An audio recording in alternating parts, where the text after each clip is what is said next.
Hi guys, my name's Tom, this is The Bunker, and this is Traveller Journal number 5.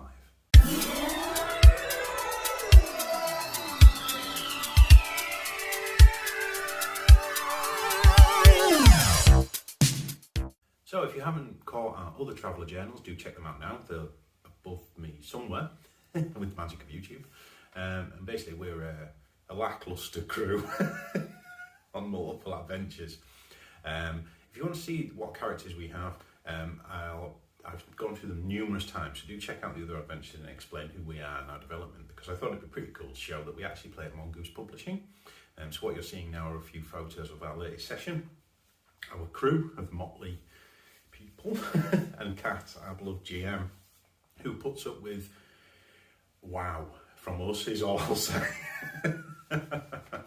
So we're really enjoying Traveller, we love it a lot, and we play sort of every other week. Obviously I know I've brought 2 journals out this week, but we will sort of go back to a normal sort of layout of them. I had a lot to catch up on, and I hope you're enjoying them. Do give me some feedback. I've been watching Seth, as you can probably tell.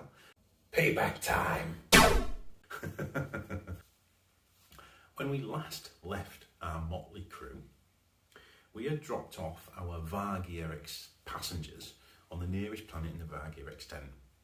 Now, we decided at that point, we're so far away from where we've created a lot of mischief, that we will have some downtime. We'll go and explore, and we'll sort of, we might as well, there's no point just going all that way 25 weeks and just speed running it back down again. We might as well do something with that time.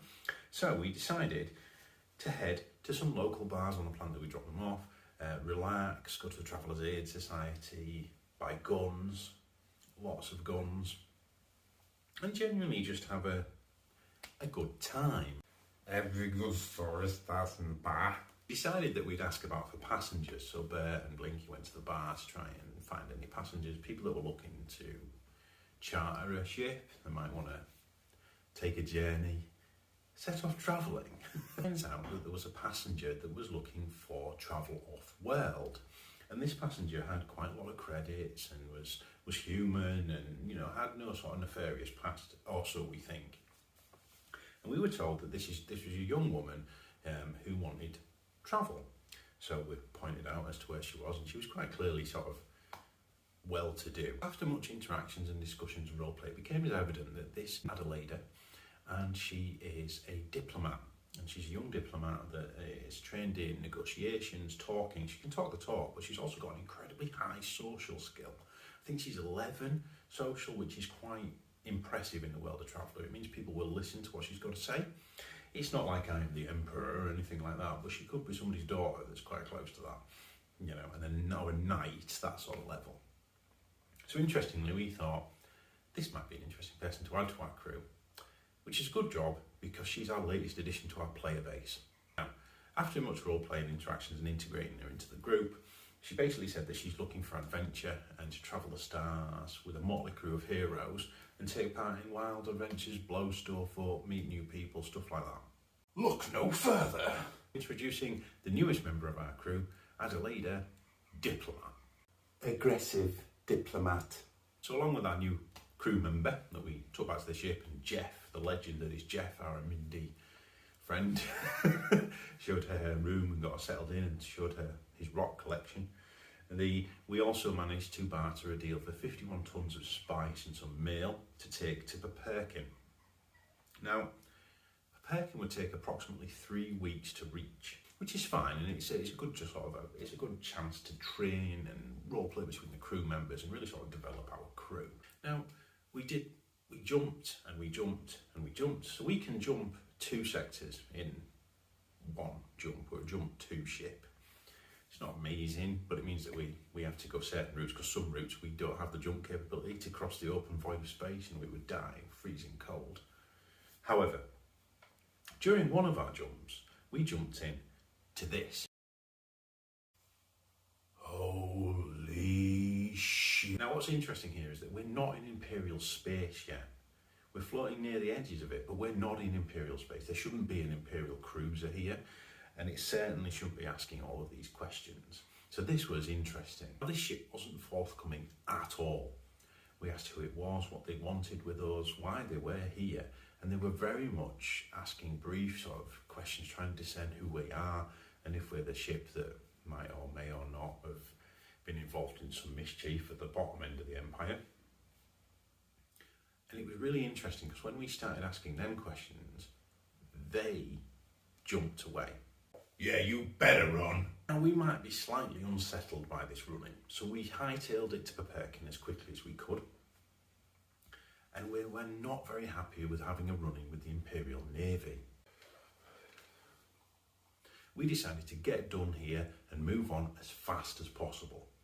Adelaida and Blinky went searching for cargo options, sell the cargo that we've already got, any mail options, whereas Bert and Beck decided to go and have a look for some bounties. Joseph, being Joseph, decided to explore the station. So as we were walking through towards the Bounty Guild, Beck remembered that he had promised last time that he wouldn't make any rash decisions on bounties, and he wouldn't just accept the first thing that was given to him, and he would run it past his crewmates, because we are one crew, one family, and it's together that we will succeed in this galaxy. I'm the infamous bounty hunter, Captain Beck.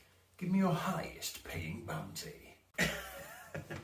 So, the bounty that Beck left with was 500,000 credits to kill one Robert Caswell, a notorious biker gang leader holed up on the planet Gorges.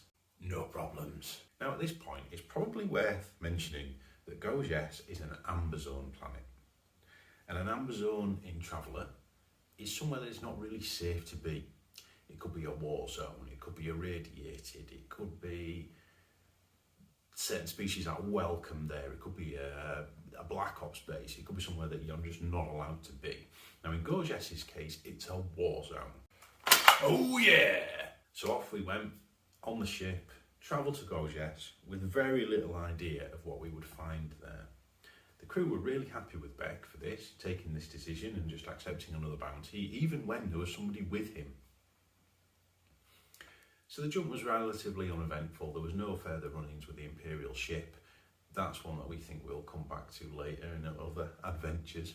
And we got to Gorges, and it was clearly from the sort of scans of the planet, there was only one place to land, which was like a port, a down port, but it had enormous walls around it, and everywhere else just looked like a barren wasteland with wreckage. This is Raven J coming Gorges downport.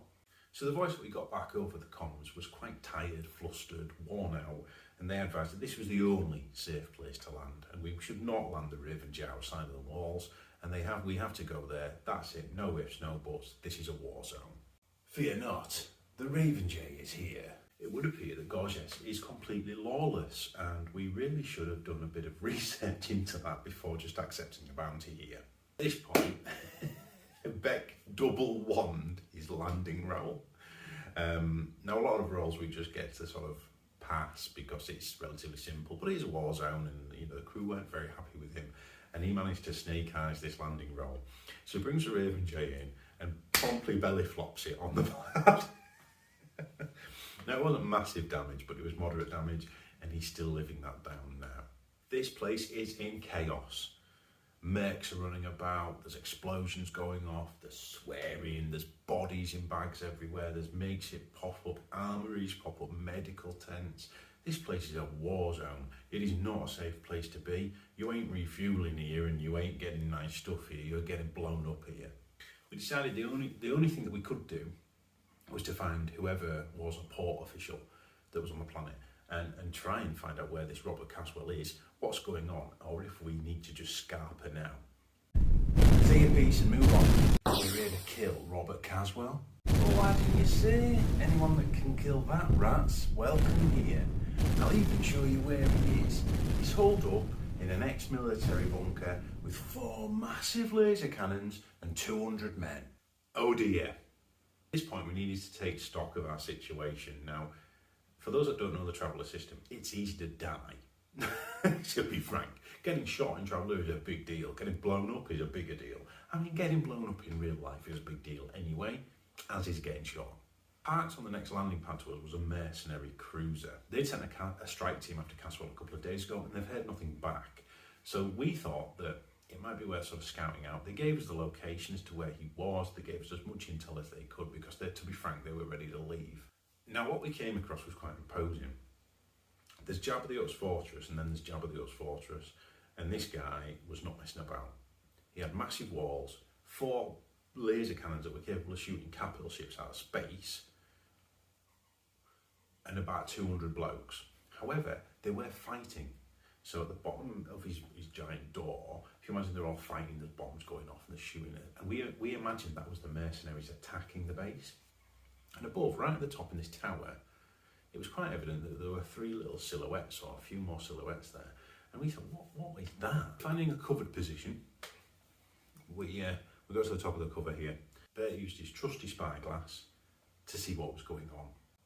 I sensed an opportunity. So one man seemed clearly in charge. He was a bit more imposing and he was giving the orders, pointing down below. This is happening, what's going on here, get this done. It was fairly obvious that we assumed that was Caswell. He was flanked by Muscle, so he was flanked by probably his lieutenants or his best guys or his bodyguards or whatever they were. These guys looked mean, they looked like they were ready to kill. This bloke isn't messing about. So we decided, instead of just going home and flying away, we would use our aircraft to perform a drive-by assassination stroke kidnapping and be big damn heroes. So Beck can pilot the aircraft and he'd bring it in around, angle into the side. Bert Hanna would throw his spear, which he'd tied to the aircraft, straight into Caswell's chest to harpoon him, and we'd fly away. All at the time, Adelaida, on the back, strapped in, will use her minigun to provide covering fire. Good in theory. I thought, cinematically, this would be awesome. You can just imagine all the shells coming out of this gun, just firing it, and then an heroic throw, just like something out of Troy.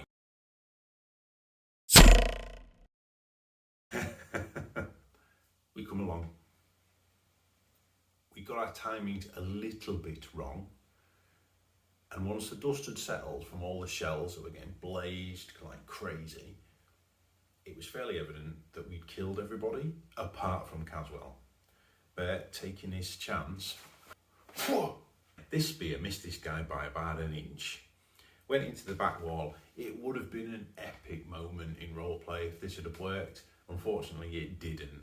Shit! Seeing all of his men gunned down mercilessly by a diplomat, Caswell decided to close his blast doors, and by the time we got back for another pass, his doors were pretty much down and there was nothing we could do beyond throwing yourself off the side, trying to get in there, and the likelihood is you would die. We decided that we had to return to base because we'd taken damage to the aircraft where it was actually attached to the wall and pulled like the back half of it off. We used numerous grenades, we'd used a lot of ammunition, and we'd got nothing to show for it. So we decided to head back to base and reformulate a plan. Now back on the Raven J, we decided to try one last time to get Caswell in a vulnerable spot. Now, this guy knows what he's doing, and we really should research this before just going in guns blazing, and lesson learned, Robert Beck will never do that again. So we decided that the best way we could do it is put an all-comms wideband hail out to the whole planet and just call this bloke out. Come in, Robert Caswell. Meet us at these coordinates and we'll settle this one-on-one like men. Now, what we got back from that was just a raucous laughter. Caswell's not coming out of his base, at least not in this adventure. We have unfortunately failed. And at this point, we decided that rather than pouring more of our resources, potentially crew members' lives, and even the ship into this for 500,000 credits, we'll cancel the book and we're going to go. We will go back and get Caswell. Beck is determined to finish this guy off. We'll see in the future. So we decided to cut our losses. And sometimes in role-playing games, and all role-playing games, especially in travel, you need to do that.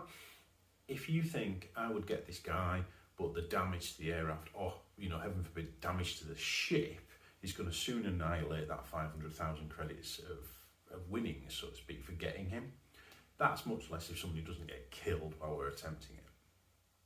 Live and learn, away we go. So we took the Raven J up, went into orbit, wished our mercenary friends well, said that we may come back and check on them in the future. And away we went, on course to Regina. And there we go, that's where we're going to leave it for this once. Now we're fully caught up.